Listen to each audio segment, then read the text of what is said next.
दोस्तों, चिंता चिंता शब्द सुनकर ही आदमी का रोम रोम खड़ा हो जाता है, क्योंकि उसको पता है कि चिंता किस बात की है। बच्चों की पढ़ाई की चिंता, बच्चों की फीस की चिंता, मकान की किस्त जमा करनी है या मकान का भाड़ा देना है, या गाड़ी की किस्त जमा करनी है, या क्रेडिट कार्ड का बिल जमा करना है, या बिजली का बिल जमा करना है। बहुत सारी चिंता होती है। देखिए, आपको समझना चाहिए कि चिंता चिंता के समान होती है। चिंता करने से कोई फायदा नहीं है, बस फिर चिंतन करनी चाहिए जो भी समस्या है।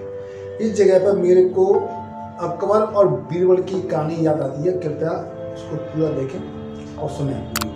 देखिए, बीरबल जो है राजा से बगैर पूछे एक चोर को माफ़ कर देता है, उसकी सज़ा माफ़ कर देता है, उसको आदर सहित उसको छोड़ देता है, क्योंकि उस चोर ने कोई गलती की नहीं थी। उसके राजा का देखने का नज़रिया और सुनने का नज़रिया गलत था, इसलिए उसने गलत डिसीजन ले दिया था।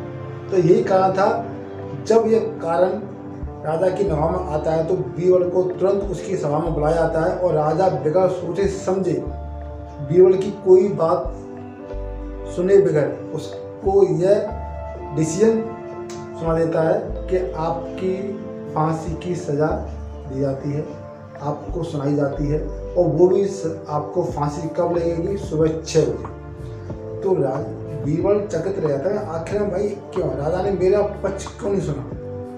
तो ठीक है, जो भी है, समय ईश्वर की इच्छा है, समय की इच्छा है।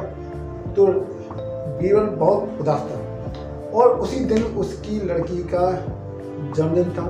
घर पर सभी लोग उसके नाते इंतजार कर रहे थे कि बीरबल जी आएंगे, तभी हम लड़की का जन्मदिन मनाएंगे। जब बीरबल रात को आता है घर पर, तो सभी लोग उसका चेहरा देखकर बड़े चकित रह जाते हैं। आखिर में बीरबल इतना दुखी क्यों? उसके चेहरे पे इतनी मायूसी क्यों?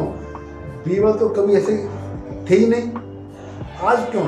सभी लोगों ने रिक्वेस्ट की, उनसे पूछा, तो उन्होंने बताया कि मेरी सुबह फांसी लगने वाली है, और कार ये उसने पूरी कहानी बता दी।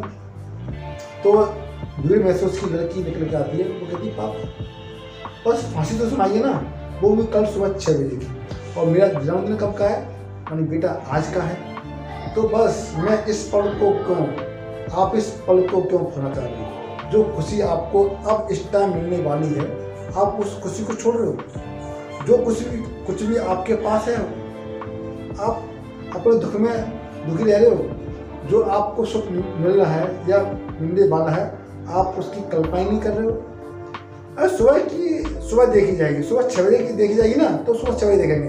तो राजा के बोझ दिमाग से एक बदन हल्का हो गया। तो राजा जो बीरबल है, उसका बर्थडे मनाने लगा, अच्छा खासा नाच कूद सब कुछ चकाचक होने लगा। और यही खबर राजा के कानों पहुंची कि भाई राजा जी, बीरबल को कोई दुख नहीं है। क्यों भाई? उसके घर पर तो पार्टी चल रही है, बहुत सारे लोग हैं, केक कट रहा है। तो राजा भागा भागा आता है, वो क्या देखता है, वाकई में खुशी का माहौल था, कोई टेंशन नहीं। राजा सोचता है, मैंने कल सुबह की फांसी की सजा दी है, इसको कोई टेंशन नहीं है। राजा आता है, बीरबल जी सुनिए, आपको वही फांसी की सजा सुनाई गई है, वो आपको कोई टेंशन नहीं है। तो बीरबल कहता है, भाई आपने फांसी की सजा दी, अच्छी बात है, वो भी कल सुबह 6 बजे लगेगी ना, तो अभी तो बहुत टाइम है, सुबह होने में और 6 बजने में।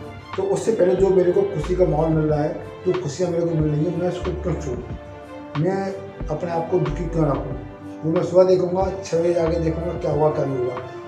तो राजा को ये इस गलती से ये सबक मिलता है कि आपके सामने कोई भी समस्या है, कोई भी चिंता हो, तो कैसा भी हो, कोई डिसीजन ले जाओ, घबराना नहीं है, अपना धैर्य नहीं खोना है, अपने माइंड को शांत रखना है, और जो खुशियाँ आपको उस पल मिलने वाली हैं, तो आप उन खुशियों को दिल खोलकर स्वीकार कीजिए, खुशी से जीना सीखिए। चिंता तो आती रहेंगी, जाती रहेंगी, ये तो जीवन का दस्तूर है, इनसे कुछ भी नहीं होने वाला है। बस आप किसी भी समस्या का चिंतन कीजिए, और जो भी आप कार्य कर रहे हैं प्लानिंग के साथ उस कार्य को करते रहिए, और आप यकीन मानिए तो आपको हमेशा सफलता ही मिलेगी 100%। बस आप अपना धैर्य मत खोना, अपने खुद से विश्वास मत खोना, और जो खुशियाँ आपको मिल रही हैं उसको स्वीकार करना सीखो और उसमें जीना सीखो।